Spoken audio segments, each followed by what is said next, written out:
Petit résumé de la dernière fois. Nous retrouvons nos trois investigateurs, Agent Tally, Richard von Liedermann, Edward McVoy, alors qu'ils roulent pour fuir une embuscade, ou en tout cas une altercation avec 5 hommes à la mine patibulaire et aux tatouages bien visibles. Mais alors qu'Edward conduit, il se tourne vers Richard et voit pendant un court instant, il va voir un visage, le visage de quelqu'un d'autre que Richard, mais cette vision disparaît. Et voilà qu'ils arrivent devant un pont traversant une darse dans un bayou, une petite étendue d'eau. Ce pont va bloquer la roue dégonflée de leur véhicule. Ils vont sortir, prendre toutes leurs affaires et s'échapper dans le bayou non loin de là.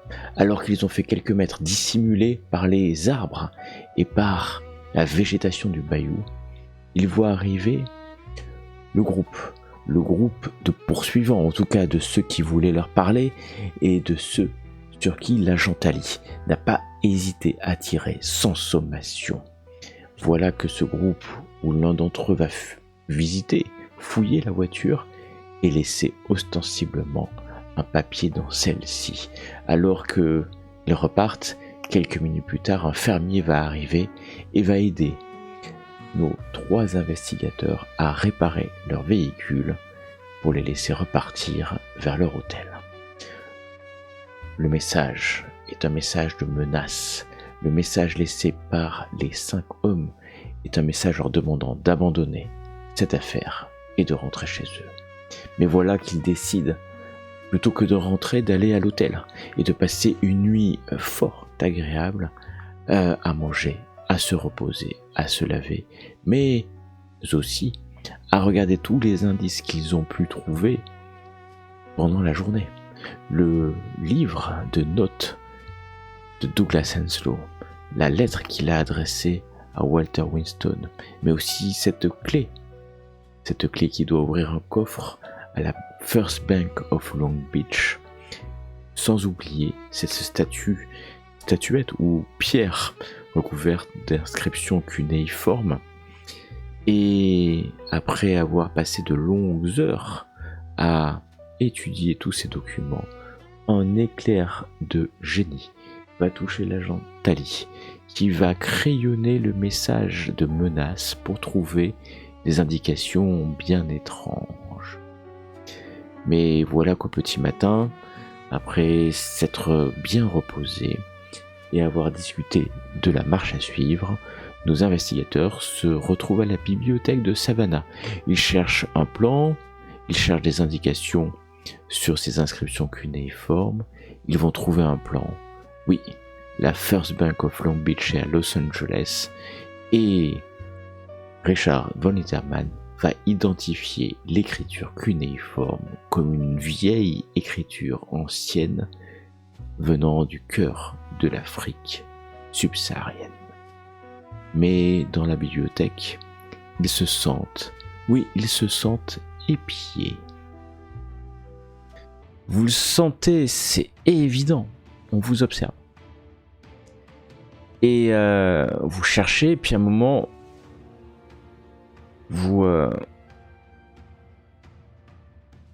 c'est derrière, en fait, c'est derrière cette étagère, il y a quelqu'un qui doit être derrière cette étagère. Vous êtes sûrs tous les deux, mais vous avez été tellement vigilants. Edouard, tu t'as pas remarqué, toi, mais vous n'avez même pas besoin de vous parler. Vous avez regardé au même endroit au même moment. Tally, Richard, vous avez regardé l'endroit derrière cette étagère. Vous êtes sûr que quelqu'un vous épie, c'est sûr. Je prends une note et en dessinant, je lui fais voir. Je lui indique si elle pouvait passer sur la droite. En fait, je vais sur la gauche.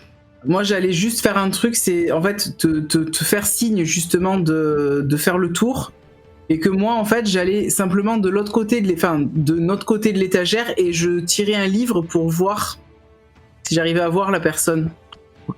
Un signe du coup, donc à Edouard, parce que du coup, donc c'est Richard qui voit le truc avec moi. Ouais. Donc je fais signe à Edouard de faire le tour d'un côté, à Richard de faire le tour de l'autre, et moi je vais retirer le livre là où j'ai vu la personne nous épier. D'accord. Tu t'approches pour être à hauteur du convivial, pendant que les deux autres l'encerclent en fait. Très bien. Ah, vous encerclez. Ah, c'est malin. Manœuvre en tenaille. Vous Eh oui. vous encerclez. Toi, tu t'approches pour tirer le livre alors que tu vois tes deux compagnons qui vont passer dans l'allée où l'espion, appelons-le comme ça, est. Et tu enlèves le livre. Il n'y a personne. À un court instant, Tali, tu vas voir quelque chose sur le bois. Tu peux pas t'empêcher de regarder le bois. Et tu vois comme si le bois fait un nœud. Tu sais, un nœud dans le bois. Ouais. Mais c'est comme si une paupière s'ouvrait, se fermait. Les deux autres, vous rentrez dans les allées, il n'y a personne en fait. Il n'y a personne. Il n'y a personne dans cette allée. Mais personne. Richard, Notre. Il n'y a personne. notre Et commence Richard, à devenir parano. Richard, tu vas me faire toi aussi un test de santé mentale. C'est pas possible, t'étais sûr qu'il y a quelqu'un. C'est impossible. Tu regardes en haut, tu regardes en bas, il n'y a personne alors que t'es sûr qu'on t'épie, t'en es certain. Et c'est pas possible en fait. Tu restes stoïque. Alors, juste, j'ai réussi mon jet de santé mentale. Est-ce que tu m'autorises, enfin c'est très con, mais je prends, tu vois le livre que j'avais retiré pour essayer de chercher la personne. En fait, je vais instinctivement, quand je vois cette espèce de paupière qui s'ouvre là, devant moi, je vais taper dessus avec le livre. Ah, tu tapes dessus, bam, tu donnes un coup, et puis dès que tu le relèves, il n'y a rien en fait. C'est un nœud dans le bois, hein. Tu sais ce que je veux dire? Oui, je comprends totalement. C'est un, Ouais. nœud, c'est un nœud qui ressemblait à un plus, qui aurait pu me faire penser à un œil, et j'ai eu Exactement. cette espèce C'est ce que t'as d'impression cru. qui s'ouvrait alors que non, La c'était une fatigue. hallucination. D'ailleurs, tu te frottes les yeux, la fatigue peut-être, mais Edouard, toi t'avais pas vu, tu comprends pas pourquoi ils t'ont fait venir, il y avait personne en fait, hein, en vrai. Par contre, Richard, alors, Tali, vous êtes sûr, il y avait quelqu'un, mais c'est sûr, et donc, Richard, vous comprenez pas, il a pas pu partir vu que vous étiez à gauche, à droite, qu'on peut pas passer par les étagères, parce que c'est plein de livres. Et je vous relaisse là. Notre imagination nous joue des tours, mais c'est chacun après l'autre, où effectivement il y a des choses que nous ne comprenons pas. L'occulte existe, j'y crois. Je crois, Edouard, quand il nous a dit avoir vu ses yeux, ses bouches, etc. Mais je sais pas, enfin, je suis pas sûr. J'ai eu cette impression là. Vous voyez cette aspérité, ce nœud dans le bois là. J'ai eu l'impression que c'était une paupière qui s'ouvrait, mais ça a duré même pas l'espace d'une fraction de seconde. Je me dis que ça doit être la fatigue ou je sais pas. C'est pas possible. Et pourtant, cette sensation qu'on était épié, je saurais pas te décrire. La bouche, Tu- Edward. je sais pas, mais il y a beaucoup de coïncidences quand même. Oui. J'ai eu aussi l'impression, comme vous, qu'il y avait quelqu'un la dernière fois dans le buisson. Oui, je me rappelle. Et puis vous étiez allé voir et vous aviez eu l'impression de voir un œil sur le mur. Avant, oui, dans l'hôpital, oui, même une bouche. Mais si mes souvenirs sont bons, dans le livre qu'on avait, il y avait un œil sur la couverture, il me semble. Ah, vous parlez du livre ésotérique ? Ouais, de Victoria Death Cult. Peut-être. Faudrait le feuilleter et le lire en fait. Je pense qu'il va falloir peut-être regarder un peu plus ce qu'il contient. Vous savez, je viens d'un pays où, pour une partie de ma famille, où on est très superstitieux. Ouais. Donc, Mais je comprends. Je crois en ce genre de choses. Je viens d'une famille qui est très croyante religieusement, donc je sais très bien que...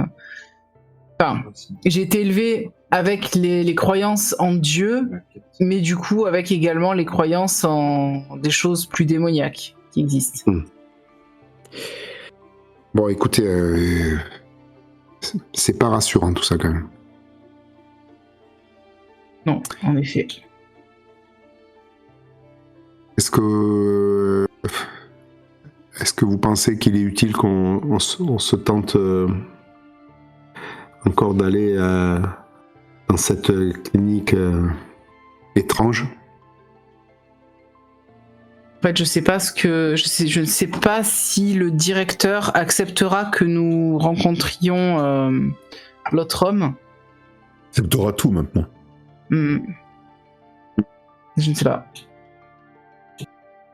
Disons que si on est effectivement traqué, peut-être que la meilleure des choses à faire, c'est de partir maintenant pour l'autre ville, sans ébruiter spécifiquement là où on va, puisque de toute façon nous partons avec un avion privé.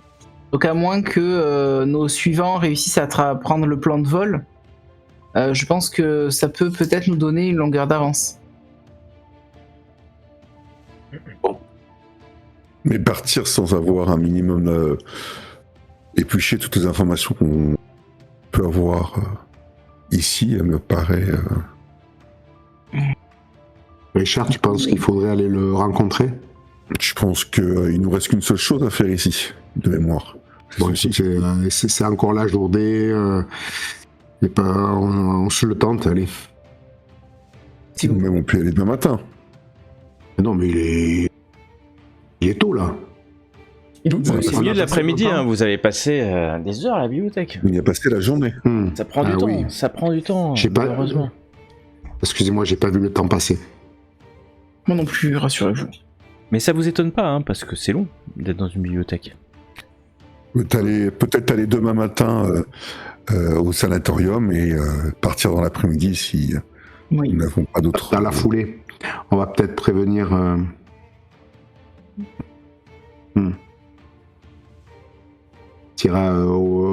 notre pilote, comme on a un peu de temps, là, on va peut-être passer le voir pour Bien lui sûr, dire vous que pouvez passer Franck. Qu'ils se tiennent prêts. Qu'est-ce que vous dites à Franck? Parce que Franck vous attend. Quand vous arrivez, alors déjà, punaise, vous avez abîmé la voiture qu'on avait louée. Bon. Est-ce que vous lui racontez tout? Parce que Franck est le pilote, mais aussi l'homme de confiance de Janet Winston Roger. Et donc, il n'attend pas de rapport propre. À vrai dire, il vous pose pas la question, puisque ce n'est pas lui votre employeur. Mais voyant l'état de la voiture, on a crevé. Non, mais je pense qu'on va peut-être, on se sera sûrement mis d'accord dans la voiture en amont, mais on va peut-être, si ça vous va, lui dire que lors de notre enquête qu'on a avancé, on a fait des avancées significatives dans l'enquête. Cela dit, a priori, notre enquête dérange et suivi la voiture. Voilà. Potentiellement, nous sommes suivis, donc qui prépare un plan de vol précisant que nous partons pour la seconde partie de la journée et tirons donc vers l'ouest du pays, direction Los Angeles, mais s'il arrive à maquiller un plan de vol pour partir ailleurs, et surtout qu'il ne dise à ailleurs, ça c'est déjà pas mal. Ouais, et qu'il ne dise à personne qu'on part à Los Angeles. Personne. Pour le plan de vol... Je parle à personne. Je suis motus et bouche cousue. C'est là un peu inquiétant. Vous êtes poursuivi, vous êtes... Enfin... Bon. On nous a... Oui. Il serait peut-être bon, avant d'aller à Los Angeles, parce qu'il faut que je fasse un plan de vol, de retourner voir... il allait dire Janet, mais au dernier moment, il se retient. Miss Winston Roger pour lui raconter ce qui s'est passé. Je préférerais qu'on n'attende pas trop. Je vous le propose, mais après tout, c'est bien ce qu'elle vous a demandé, voir ce monsieur Henslow et de venir lui dire ce qu'il en est. Moi, pour me conduire à Los Angeles, c'est quand même un long trajet de plusieurs jours, certainement même en avion. Il va falloir faire des pauses et c'est très coûteux, donc au moins appeler Madame Winston Roger pour lui dire, ou le mieux c'est que ça soit fait en face à face. Hein. Oui, parce que les dames du téléphone, on peut être écouté. Je suis d'accord. Donc, on part quand vous voulez, sauf la nuit, hein, bien sûr, parce que alors, les vols de nuit, c'est un peu plus complexe. Non, mais on doit. Demain matin, on a quelque chose à faire de nouveau, et si on peut partir entre midi et début d'après-midi, je pense que ça sera parfait. Préparer que le vol dès le matin soit prêt à décoller. Oui, au cas où. Il y a pas. Soyez sur place. Il y a aucun problème avec ça. Aucun. Merci. Ouais, je suis à votre service, mais cela m'inquiète et vous voyez qu'il va aller dans son avion, puis il va ressortir, il aura un holster quand même, maintenant. On est aux États-Unis, hein, donc voilà. Il s'embête pas plus que ça. Et d'ailleurs, il vous regarde et peut-être que vous en avez plus besoin que moi. C'est pas pour me servir de ce genre de choses. Moi, j'ai ce qu'il faut déjà. Merci. Je ne sais pas me servir, mais si il faut en avoir un. Ah bah, si vous savez pas m'en servir, ça peut être plus dangereux. Ouais. Monsieur Van Litterman. Ouais. Je vais finir par demander à Thalie si elle peut m'apprendre les rudiments de... Parce que je commence franchement à m'inquiéter. On pourra peut-être trouver un moment pour que je vous apprenne à tirer, effectivement, oui. Merci. Et vous voilà On y va. reparti. Ouais. Je comprends que vous allez retourner à l'hôtel. Encore. Oui. Et passer une nouvelle nuit à l'hôtel. Alors que vous allez vous réveiller le lendemain matin, à Savannah, par le bruit peut-être des sifflets de bateaux sur la rivière Savannah elle-même, vous réveillez plus en forme et peut-être un peu rassénéré par la nuit agréable que vous avez passée, le petit déjeuner, et vous avez fait faire changer quand même la vitre arrière, hein, la lunette arrière de la voiture. Payé pour ça. Vous pouvez rouler jusqu'au sanatorium. Si je m'abuse. Joy Grove, le bosquet de la joie. Encore une fois, il pleut moins que la dernière fois, somme toute, mais toujours un peu.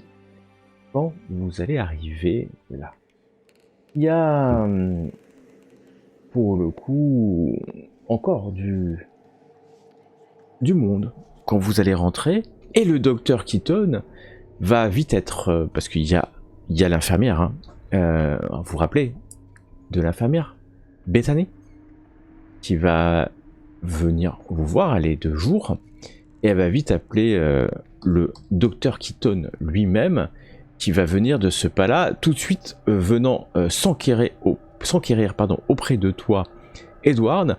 Comment allez-vous? Ça va mieux, je vois que vous avez... Bon, vous regardez, ça ne se voit quasiment plus. Tu vois quand même que tu vas l'avoir longtemps, la trace des deux des bouches, là. Ah, parce que en bas et en haut, ça a presque disparu maintenant, mais quand même, quand tu le touches, c'est un peu gonflé. Ouais. C'est gentil de vous enquérir de ma santé.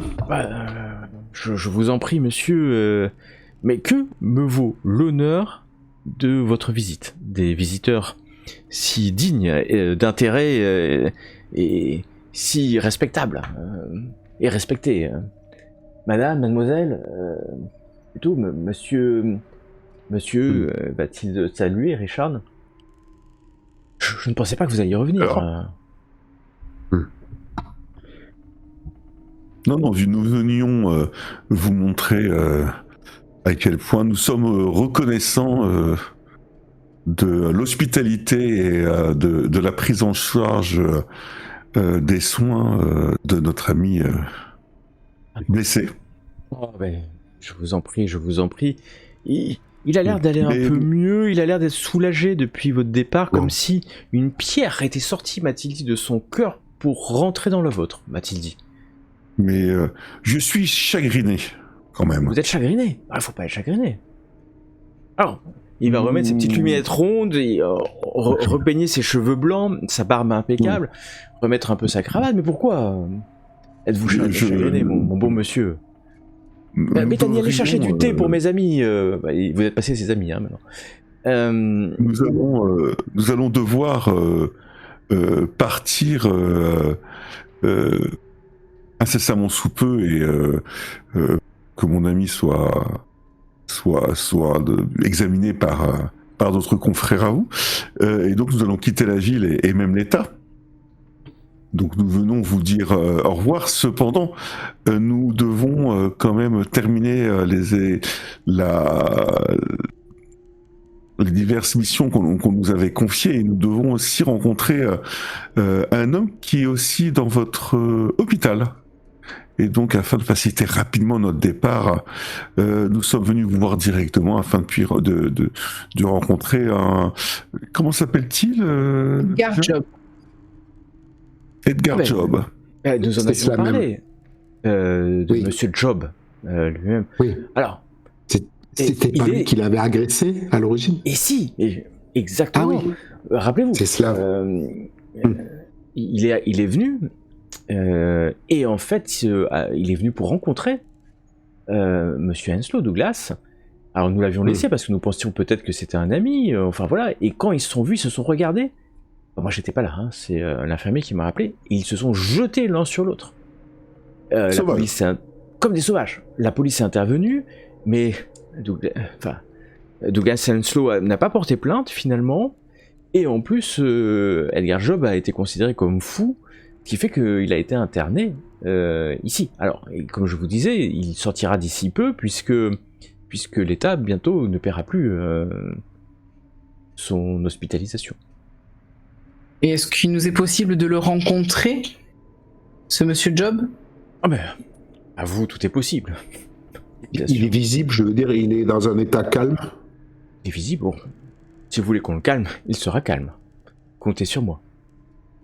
Non, il faut quand même qu'il soit suffisamment conscient pour qu'il puisse répondre à certaines de nos questions. Je comprends. Et déjà, je vais commencer par faire ce que je dois faire, c'est-à-dire lui demander l'autorisation. Bien sûr. Il m'a parlé de vous. Car, ah bon, pas plus tard qu'hier, il m'a demandé qui étaient ces 3 individus qu'il avait vu sortir du sanatorium. Alors au début, les 3 individus, il y a beaucoup de gens qui rentrent et qui viennent ici, et vous avez vu, hein, il y a des familles qui viennent. Mais je me suis dit qu'il ne pouvait être que vous. Oui. Voilà. C'est bizarre quand même. Il nous a repérés. Et, sa chambre donne sur la cour où les gens se garent, peut-être pas pour rien. Il m'a demandé ça, et voilà.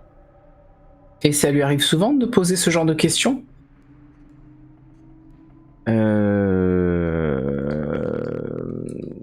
Non, à vrai dire non, mais il pose... c'est pas... il a une folie très profonde, hein, mais avec la dose de médicaments qu'il a actuellement, il est plutôt calme.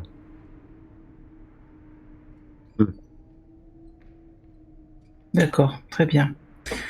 Eh bien, si vous pouviez aller effectivement lui demander s'il accepte de nous recevoir, nous pourrons ainsi rapidement être fixés et puis... Il va s'enquérir rapidement, et 20 minutes après il va revenir. Oui, bien sûr. Monsieur Job est prêt à vous entretenir, à vous recevoir, bien entendu. Est-ce que vous avez besoin de moi? Parce que la dernière fois, pas forcément envie de venir pour rester à l'extérieur. Non, je pense pas. Spécialement. Peut-être prévoyez quelqu'un au cas où Monsieur Job deviendrait violent. Bethany, accompagnez ces messieurs dames, et la nurse va venir avec vous. Bien entendu, Dr. Keaton, si n'hésitez pas à venir me voir après la visite, ou alors en tout cas, je vous remercie de votre mansuétude, dit-il. Merci de votre coopération. Edouard, parce qu'il est quand même toujours chagriné par ce qui s'est passé, hein, mais vraiment plus que chagriné. Ne vous inquiétez pas. Et... merci beaucoup. Et voilà que la nurse va vous amener à un étage. C'est plus cette fois-ci des... Il y a des grilles hein, quand même pour appeler. Et puis c'est une salle de visite. Quand vous allez rentrer dans la pièce, vous allez sentir l'odeur du tabac. Froid, mais aussi chaud. Et devant vous est assis derrière une table un homme. Un homme fatigué. Une barbichette, les cheveux courts, il perd ses cheveux en fait. Il a une espèce de débardeur, un Marcel peut-être devrons-nous dire. Il y a quelque chose de rachitique en lui, alors qu'il vous regarde d'un regard noir et relativement malsain. Il te regarde, Tali. Quand tu rentres, il te fixe alors qu'il met sa cigarette entre ses doigts et qu'il laisse la cigarette se consumer jusqu'à presque brûler ses doigts. Je murmure aux deux autres en entrant. Ça a l'air d'être un homme charmant. Et vous attendez. On dirait bien. Oui.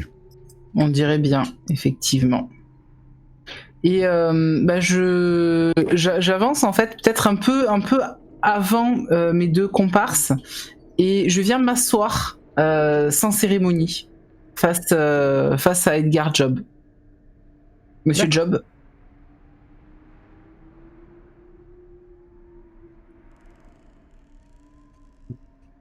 Et te regarde comme ça, un long silence. Toi, je te baiserais bien, toi.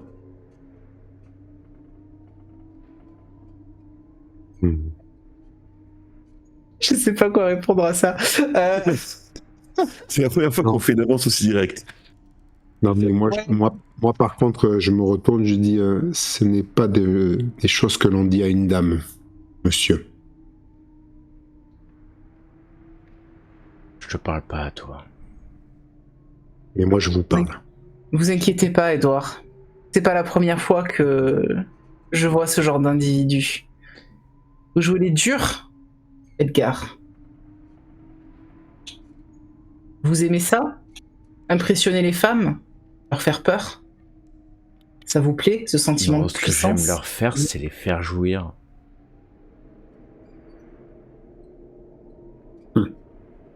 Je sens tellement de frustration en vous, c'est pathétique. Mais vous êtes venu pourquoi alors? Hein? Toi là. Pour savoir? Pour avoir des informations. Toi là avec ta moustache là. Enfin, vous deux avec vos moustaches là. C'est des rupins, c'est ça? Je ne pense pas, mon ami. Ça sent pas trop mal finalement. Vous avez une clope? T'as une clope toi? T'as une clope ou Je t'as fume pas de pas. clope? Je fume pas. Moi, je sens vraiment mon étui rien, à cigare. toi. Je sens mon étui à cigare. Il chope l'étui. Ah non, je le sors. J'ai dit que je le sortais. J'ai pas dit que je le posais devant lui. Je lui donne pas. Et je mets elle loin, assez loin de lui, et je lui montre que c'est un étui avec 3 cigares. Putain, ça c'est des barreaux de chaise. Il te regarde, agent Tali. Des sacrés barreaux de chaise. On peut vous les laisser en partant si nous sommes satisfaits des réponses que vous nous ferez. Un oubli est si vite arrivé. Ouais. Je le quitte pas du regard, moi, de mon côté. Je laisse parler j'ai laissé parler mon comparse. Et vraiment, je le quitte pas du regard. Et je sais pas pourquoi, je pense que lui aussi me regarde, en fait. En fait, il te regarde. Là, il regarde plus que les cigares. Oui, bah oui. Mais il laisse consumer sa cigarette. Puis, putain, file-moi un cigare, file-moi un cigare, toi. Et ta moustache, t'as vraiment une tête de... J'en ai vu des mecs comme toi. Putain, je peux te dire même que je m'en suis fait quelques-uns des mecs comme toi. Ils ont redemandé ensuite. Hein. Donne-nous les J'approche le infos. cigare de mon nez, je le sens. Putain, il semble jouir du moment, il met sa langue sur ses lèvres, tu sais, et il fait courir sa langue le long de sa lèvre supérieure, l'humidifiant, mais comme s'il voulait fumer le cigare en fait, hein, parce que vous voyez comment on humidifie le cigare un peu avant, et que il est pas du tout accroché, hein, l'homme est pas accroché. Alors il y a Bethany qui est à la porte, hein, mais tu peux l'appeler hein, s'il y a besoin, n'est pas rentré. Mais l'homme est maladif hein, quand même, il faut vraiment être clair, hein. Il est maladif, il lui reste des muscles, etc. Mais vous voyez bien que il n'y a pas de violence en plus, tu vois. Ouais. Pourquoi avoir voulu revoir votre ami ici? Ah, vous êtes venu pour ça. Oui. Puis moi le cigare, je te raconte tout, l'ami. Donne-moi ta réponse, tu es un cigare. C'est ta femme, dit-il en regardant Tali. Tu es la femme de personne. Non, par contre, elle fume le cigare aussi. Elle en a consommé un hier. Putain. Vous voulez savoir pourquoi je suis venu voir Henslow? Tout Oui. à fait. Parce que c'est mon ami. C'est mon ami. Ou mon pire ennemi. J'ai jamais compris. Je sais pas en fait pourquoi je l'ai vu, putain. Quoi, tu sais pas. Quand je me suis réveillé, j'étais dans un hôpital à Los Angeles, putain. Ils m'ont laissé partir parce qu'ils avaient plus d'argent, puis je me suis retrouvé dans les rues. C'était quoi, il y a 4-5 ans? Putain, ils me suivent partout, de toute manière, ils me suivent partout, putain, ils me suivent partout. Et puis il va aller vers le mur, il se lève comme ça, il va vers le mur.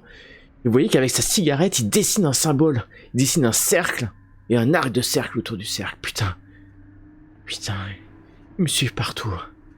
Ils me suivent C'est quoi, partout, ça? puis... Putain, avec ça, je suis plus calme. Ça les empêche de me voir, je peux vous dire, puis il va à la fenêtre. Il va à la fenêtre qui donne sur la cour, en fait. Ils sont là, putain, ils sont là. Je prends le cigare, j'allume le cigare, je tire une latte dans le cigare en l'allumant, et je lui dis, ça vous aiderait peut-être à vous calmer.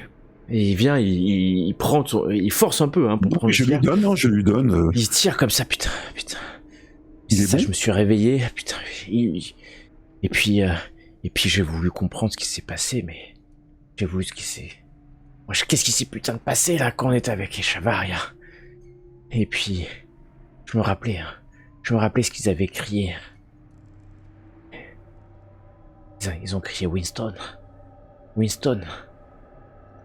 Et puis moi j'ai commencé, j'étais dans la rue, mais j'ai fait le tour des hôtels, j'ai fait le tour de LA. Et puis j'ai trouvé. Ça m'a coûté. J'ai trouvé que le Winston, il était avec Henslow. Et puis les autres qui étaient morts là-bas. Henslow, j'ai cherché longtemps. Et puis un soir, je suis rentré dans l'hôtel et j'ai trouvé les identités.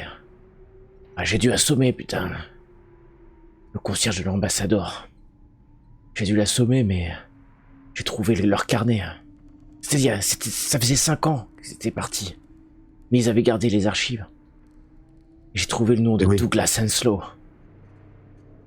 Et son adresse. Avec la fiche de police, j'ai cherché.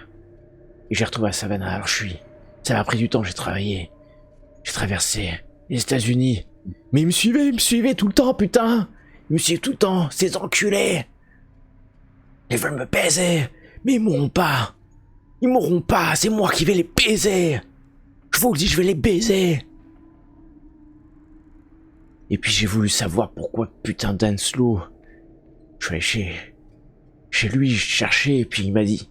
J'ai compris qu'ils étaient là, je suis venu, je me suis vu passer, mais quand on s'est vus tous les deux, on s'est rappelé. Hein. Je me rappelais, putain, moi je sais ce qu'il a fait. Hein. Je sais ce qu'il a fait. Oui. Et puis il m'a donné un coup, comme quoi j'étais un enculé. Mais moi je l'ai tapé parce que je suis pas un enculé. C'est lui. Il aurait dû nous laisser finir. J'aurais fini. J'aurais été ce que je devais être. Et ce qu'Echevarria m'avait promis. C'est moi. C'est moi. C'est moi. C'est qui Chevaria? Ça fait 2 fois que tu dis ce nom. Putain, toi, mais toi, tu me rappelles trop. Et puis vous, mais je vais tout vous raconter. Peut-être c'est plus simple, mais personne me croit jamais quand je dis ça. Bah, essaye. Nous, on n'avait pas vraiment de nom. Nous autres, on était juste les gens d'Echevarria. Ces types, son monde, c'est joué. Appelez ça comme vous voulez. Ouais, on traînait autour de lui parce qu'il... Vous voyez, il avait cette façon de parler, de pouvoir. Il rendait tout le reste terne. L'argent, le travail, la famille, tout ça. Ça venait, comment dire... Vous voyez, des vieilles photos délavées. À côté de ce qu'il promettait. Il disait qu'on allait voir derrière le rideau. Qu'on allait toucher la vérité du monde. Moi, j'étais à l'université. J'étais à UCLA à ce moment-là. Et puis, je savais plus où j'allais. Et il nous a dit qu'après qu'on ait vu derrière le rideau, putain, plus rien ne pourrait nous faire peur. Plus rien, jamais pouvait nous faire peur. Alors on l'a suivi. À Los Angeles? Ouais, à Los Angeles. Je vous le dis, je l'ai rencontré quand j'étais à UCLA. C'est là que j'ai entendu parler d'Ayers, le professeur Ayers. Toujours fourré dans ses vieux bouquins qu'Echevarria lui faisait parvenir. C'est ces bouquins là qui sentent la poussière là. Quelque chose de pourri mais quelque chose de malsain. Parfois ils sont là. La bouche elle est dans les livres que j'emprunte. Un docteur. Docteur Keaton? Docteur Keaton? Et là, vous entendez la nurse qui ouvre la porte. Oui, qu'est-ce qui se passe? Non, rien. Rien. Je disais quoi? Toi, je vais te baiser, hein. Toi. Hein? Je me lève quand il dit ça et je m'éloigne un petit peu de quelques pas. Je voudrais comprendre qu'Echevarria, c'est ça? Echevarria, ouais. C'est... Je disais quoi? Non, c'est Ayers dont je vous parlais. Ayers. Le professeur Ayers. Il y avait des rumeurs, hein. J'étais à l'université. Il y avait des rumeurs partout, tout le monde parle. Enfin, non. Comme quoi, Ayers il préparait une grande expédition en Afrique. Pour vérifier certaines théories. Mais nous, Echevarria il me disait que même s'il croyait Ayers, nous ce que je voyais c'était les fêtes, les promesses. C'est flou. Je prenais déjà des trucs à ce moment-là. Au moment où vous dites ça, vous voyez ses avant-bras, en fait, vous voyez les stigmates. Oui. Maintenant que vous êtes assez proche, vous voyez les stigmates d'un drogué, hein, ou d'un ancien drogué. Ou alors c'est toutes les piqûres qu'on lui fait depuis des années qu'il est interné. Et puis, les nuits se mélangeaient, le sexe, l'alcool, les nuits sans fin. Il y avait ces soirées dans sa maison, la maison d'Echevarria. L'alcool, les poudres, les corps, ça tournait. Je l'ai baisé. Et puis lui, pendant qu'il nous regardait baiser, il lisait ses livres dans la bibliothèque. Les livres, ils avaient rien à faire là, ces vieux livres. Il nous disait... C'est dans cette vie-là, on était en Californie. Parfois, Echevarria, alors que lui, il allait baiser aussi, il me montrait les livres, il me faisait lire des passages à voix haute, dans des langues que je connaissais pas, je les prononçais, hein. Il riait quand je butais sur les mots, comme si je titubais au bord d'un gouffre qu'il connaissait par cœur, c'est ça qu'il me disait. Il me disait d'apprécier la bouche. Et lui, putain, il est baisé, quoi. Et moi aussi, il lisait ses textes. Et puis les soirées, au fur et à mesure, c'est devenu des cérémonies sans qu'on s'en rende compte, hein. C'était juste des jeux, des symboles à peindre sur des murs, des phrases à répéter, des positions à tenir pendant ses discours. Les femmes qui jouissaient, les hommes qui hurlaient de plaisir. Et puis, il y avait les animaux, le sang, les odeurs d'encens, de chair qui brûle. Il disait qu'on l'appelait Golgoroth, le pêcheur venu d'ailleurs. Un dieu ancien comme Isis, Osiris. Vous savez, ces dieux-là qui viendraient nous prendre sous son aile en échange de quelques vies humaines. On les a fait torturer. Ces femmes qui voulaient aller jusqu'au bout du plaisir dans la souffrance, ces hommes à qui on arrachait le sexe. On l'a cru parce qu'on voulait que quelqu'un, même un monstre, nous remarque enfin. Et puis est venue la nuit, puis il se gratte la tête comme ça, il se gratte la tête, hein. Edgar jusqu'au sang, il est en train de s'arracher les cheveux en fait. Il s'arrache les cheveux, vous voyez, il commence à saigner, le cuir chevelu saigne alors qu'il enfonce profondément, de souffrance sur son front comme ça. La nuit, la grande cérémonie, c'est là que tout s'est brisé. Il te regarde, Tali, il te regarde avec ses yeux profonds. Il faisait chaud comme en enfer. Je l'ai baisé, le feu dansait dans les braseros, les gens hurlaient puisqu'ils ne chantaient les textes des Chavaria, et l'air qui vibrait comme s'ils étaient pleins d'ailes invisibles. Et Chavaria m'a dit, Edgar, marche au milieu du centre, au milieu des symboles tracés sur le sol. J'ai compris que j'étais le cœur de son truc, là. Il parlait de Golgoroth comme si la chose était déjà là. Elle était là. Et on baisait. Les hommes sont rentrés avec des masques, des cagoules. Au-dessus de nous, il y avait la chose prête à descendre. Il disait que j'allais être le phare qui attirerait son regard. Et puis là, c'est le chaos. C'est le chaos. Je baisais des bouches qui poussent sur le vide, sur les murs, sur les corps. La femme, ces bouches qui m'a prise. Les bouches qui rient, qui mâchent, dans un langage incompréhensible. Qui est venu n'avait plus grand chose à voir avec un pêcheur, un dieu. Juste une masse gonflée de faim, avec trop de dents, trop de langue. Trop de bruit. Te regarde, Tali.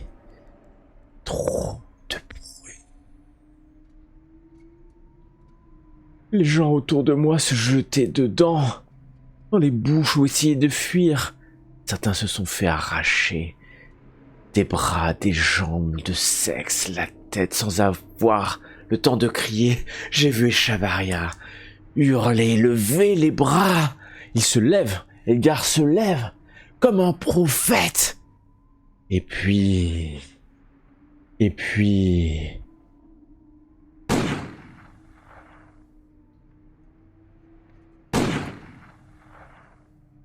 J'ai vu quelqu'un lui a tiré dessus. Et puis... le feu, le tir... Le feu a tout avalé, les bouches, la maison, la nuit, sauf moi, ça tirait. Je me souviens d'un couteau, putain, je me souviens d'un couteau. Un type avec un fusil. Je me souviens d'avoir planté le couteau dans l'homme avec son fusil. Je l'ai planté, je l'ai baisé. Parce que je croyais que tout le monde allait me tuer, que même la réalité voulait ma peau. Il hurle. Bethany rentre à ce moment-là. Du calme, je me suis enfui à travers les champs, putain, les symboles sur les murs qui me regardaient, j'ai tiré, ça tirait, les bouches qui riaient dans mes oreilles, le trou noir, ça tirait, le commissariat, le sang sur ses mains, l'hôpital, les pilules, Golgoroth. pêcheur venu d'ailleurs. Le pêcheur, il éclate sa tête contre la table. Bam! Son arcade sourcilière explose. Un mensonge! Bam! Bethany s'approche avec une seringue. Bam! Lui plante la seringue dans l'épaule. Il relève la tête. Bam! J'essaye de le ceinturer. Tu le ceintures, Bethany lui a de le retenir, de l'empêcher de faire ça. Et il continue à taper la tête, bam, et il se calme. Mais aidez-moi, empêchez-le de faire ça, il va se tuer. Non, j'ai peur. Maman, Approche. maman, non, je sors de mon corps, sors de mon corps, sors de mon corps. Je suis...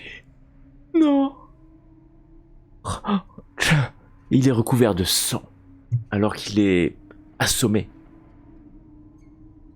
Je le lâche quand je vois qu'il commence à être silence, alors que l'homme est affalé.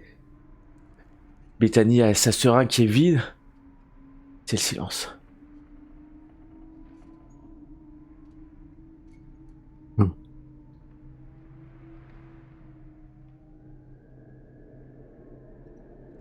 C'est le silence chez nous aussi. C'est ça. Bah, comme les joueurs, dubitatif, interrogatif. Je sais. Excusez-nous, docteur. Alors, il y a que la nurse. Alors, la nurse, elle sait pas quoi faire. Honnêtement, il est pas mort, hein, que ce soit bien, mais il est en sang. Non, il est juste assommé. Il s'est assommé lui-même. Et là, elle regarde. Je vais m'en occuper. C'est jamais vu en crise comme ça. Enfin, si, peut-être, mais bon, le mieux, c'est que elle va appeler un infirmier et elle va vous ramener. Elle-même est un peu remuée quand même par ce qui s'est passé. Remuée, j'ai l'impression. Et il y a le docteur Keaton qui vient avec un grand sourire.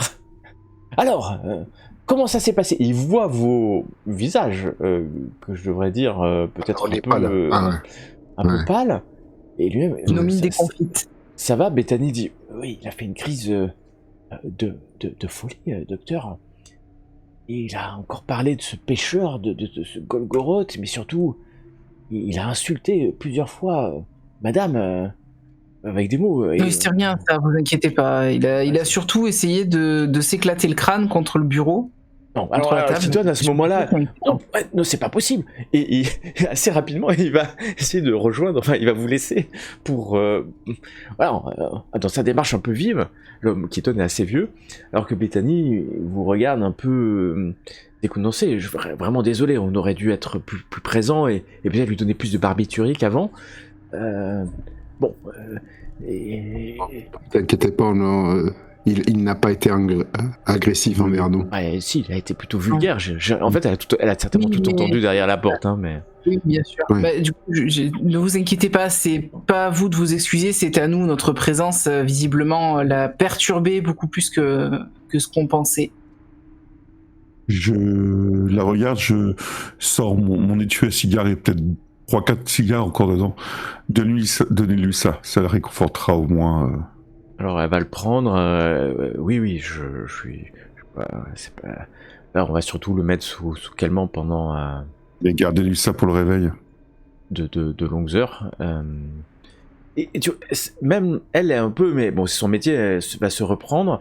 Vous ramenez à l'entrée, peut-être vous serrez la main ou vous saluez. Vous retrouvez à l'entrée, dans le hall en tout cas, tous les trois. Ouais. Bon, bah, on a appris quelques noms. On a eu le deuxième point de vue sur ce qui s'est passé ce jour-là. Donc, si j'ai bien compris, si je résume bien, il a rencontré un certain Chavaria, j'ai pas trop compris exactement. Qui en fait a commencé à l'entraîner dans une espèce de spirale infernale. Infernale. Bien pour lui au départ, hein, parce qu'il y avait des orgies, des choses comme ça. Il était pas seul. Avec d'autres personnes, jusqu'au jour où il y a eu cette fameuse cérémonie dont nous parlait Henslow, dans ce que Henslow a qualifié de ferme, mais du coup ce que je comprends qui était probablement la maison des Chalaria.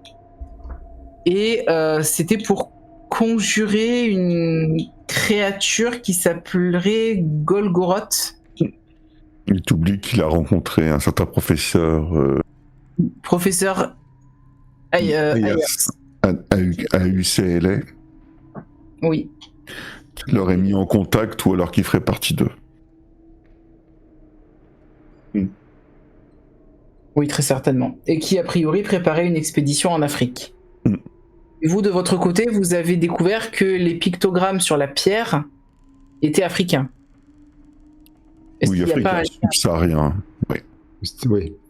Donc il doit y avoir un lien, très certainement. Si ce professeur ailleurs préparait une expédition et que cette pierre a été trouvée sur les lieux de cette cérémonie, il y a fort à parier qu'il y avait un lien avec tout ça.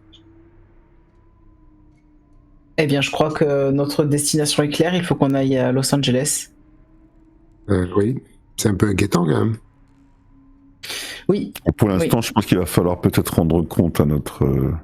Oui. Tout à fait. Mais la prochaine étape, si elle nous demande de poursuivre l'enquête, et il y a de fortes chances qu'elle le fasse, ça nous emmènera à Los Angeles, je pense. Sûrement. Mais d'abord, retournons à New York pour lui faire un compte rendu de ce qu'on a trouvé. Vous repassez à l'hôtel afin de prendre ce qui est dans le coffre, hein, j'imagine. Alors Oui, que vous avez passé à l'hôtel après cette nuit, vous arrivez, le concierge va vous dire « Oh, monsieur Von Litterman, j'ai deux informations. J'ai eu une opératrice qui a enfin appelé, puisqu'elle n'a pas appelé, et qui a dit qu'elle était vraiment désolée parce que, en fait, c'est un intercontinental pour Bangkok, hein, ce que vous avez demandé, et elle n'arrive pas à joindre cela. Donc, ce qu'elle m'a dit, c'est qu'il fallait que vous fassiez sur dans une certainement. Ah, voilà, exactement, dans un grand centre, parce que c'est une opération complexe et il y a besoin de personnel, mais c'est extrêmement coûteux. Et quand on m'a dit le prix, je me suis permis de pas donner suite à l'appel. D'accord. Et le deuxième, c'est que votre cousin, monsieur Von Litterman, est passé ce matin. Ah. Voilà. Ça tombe bien, j'en ai pas. Ben, comment ça? Mais si. Mais non. Si, monsieur votre cousin. Ah bah si. Non, pas du tout. Bah bien sûr. Bien sûr que non. Venu et il m'a décrit précisément, il vous a décrit précisément, il m'a dit il était le cousin de quelqu'un qui habitait, qui logeait ici, il vous a décrit précisément, je lui ai dit ah bah oui, monsieur Litterman, il lui a dit qu'il s'appelait lui-même Andrew Von Litterman.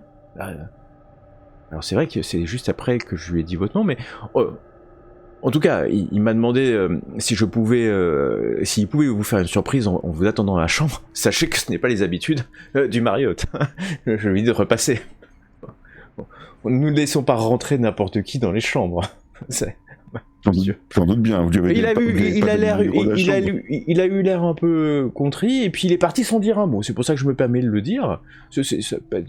Votre cousin, monsieur, était un peu mal poli. Alors surtout avec ces tatouages, ça m'a un peu surpris quand même. Je lui décris le tatouage qu'on avait vu sur les hommes je crois que c'est sur les hommes qui nous avaient attaqués, il me semble. Alors j'ai juste vu qu'il avait une chemise plutôt bien, et j'ai juste qu'il avait des tatouages qui lui sortaient un peu là au niveau du cou et ça m'a un peu étonné. Est-ce que ça ressemblait, est-ce que c'était des tatouages qui étaient très très sombres et un peu on va dire rectangulaires, enfin on va dire plutôt symétriques avec des formes un peu oui c'est ça, c'était un peu le dessin, c'est ça, mais c'était un homme, c'était un homme assez âgé, hein. Ce qui fait que ça correspond pas forcément à ceux que vous avez vus, hein, parce que c'est plutôt des jeunes. Oui, des jeunes qu'on avait vus, mais bon, ils doivent être nombreux, j'imagine. Voilà, juste pour vous. Et donc je lui ai dit que, enfin, moi il est parti sans dire. Il avait du mal à. C'est marrant parce que quand il parlait, on voyait qu'il avait du mal à parler. Vous voyez, c'est votre cousin, monsieur Litterman, vous voulez ça? Et comme s'il était en train de muer. C'est exactement ce que je me suis dit, comme si sa voix était en train de muer. En tout cas, je lui ai dit qu'au moment où il est parti sans dire un mot, hein, je lui ai dit que je vous avertirais, c'est ce que je fais, et il voulait pénétrer dans votre chambre pour vous faire une surprise. Mais bon, je l'ai pas fait. Je sors un billet de 5 $, ce qui est quand même une somme. Ouais, c'est une somme. Je lui pose sur le comptoir. Je lui dis, s'il revient, parce que nous allons partir. S'il revient, vous ne lui dites pas que vous ne lui dites pas que nous sommes partis. Vous lui dites que nous sommes encore là. Bah ça sera fait, monsieur. Pour 5 $, je ferai, puis vous êtes des clients honnêtes. C'est pas comme ces personnes avec des tatouages, hein, moi. Ah bah, Oui. tout de suite. Mais maintenant que vous me le dites et je vois votre tête, monsieur Von Lindemann, je vois bien que c'était pas votre cousin. Quelqu'un qui a voulu vous faire un mauvais tour. Il sera pas dit que au Marriott Riverside, cela soit fait. Comptez sur moi, et si vous voulez même, je lui ferai faire passer un mauvais quart d'heure. On est en Géorgie ici. Écoutez, j'ai confiance. Vous voulez que je lui fasse... On fera en sorte qu'il passe... il finira peut-être la tête la première dans la savannah. Ça lui mettra les idées d'équerre, comme on dit. Est-ce que vous pouvez préparer nos valises? Nous allons, bien sûr, nous allons partir. Quelques minutes après, vos valises sont prêtes et votre coffre est vidé pour que dans vos valises, sans problème. Il manque rien du coffre, c'est bon? Il manque rien du tout. Parfait. Très bien. Et vous voilà à nouveau dans la voiture, roulant dans les rues de Savannah. Edouard au volant. J'ai l'impression que Tali est toujours comme dans un taxi à l'arrière. Et... Non, moi je suis côté passager toujours. Ah, t'es côté passager. Qui est à l'arrière, c'est Richard. C'est Richard. Et alors que je conduis, tu surveilles. Vous quittez l'agglomération et alors que vous quittez l'agglomération où il y a quand même pas mal de véhicules, Tali, toi tu regardes de temps en temps et à un moment donné, tu vois débarquant et accélérant une plaque d'immatriculation que tu sembles reconnaître. La suite, la prochaine.